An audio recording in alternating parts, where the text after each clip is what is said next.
তাহলে মুমিন বান্দাদের এক নাম্বার গুণ আল্লাযীনা হুম ফি সালাতিহিম খাশিউন। মুমিনরা যখন নামাজে দাঁড়ায় তারা তাড়াহুড়ো করে না, তারা ধীরস্থির ভাবে সালাত আদায় করে। রাজি আছি তো সবাই? আল্লাহ তুমি কবুল করো। তাহলে এক নাম্বার পয়েন্ট সবার কাছে ক্লিয়ার। আচ্ছা, দুই নাম্বার আল্লাহ বললেন ওয়াল্লাযীনা হুম আনিল লাগবি মুরিদুন। মুমিন বান্দাদের দুই নাম্বার বৈশিষ্ট্য, তারা অনর্থক কাজ থেকে মুখ ফিরিয়ে নেয়। তাই না? এখানে অনর্থক কাজ গেলে আমার সওয়াব নেই, আরো গুনাহ হবে, যাব আমি? এখানে এমন কাজ গেলে আমার আমল নষ্ট হবে, যাব আমি? ওয়াল্লাযীনা হুম আনিল লাগবি মুরিদুন।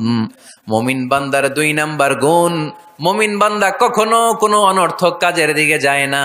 যেই জায়গায় গেলে সওয়াব হয়, মানবতার কল্যাণ হয়, সব সময় মুমিনকে ওই জায়গায় পাওয়া যায়। ওয়াল্লাযীনা হুম আনিল লাগবি মুরিদুন, অনর্থক কাজ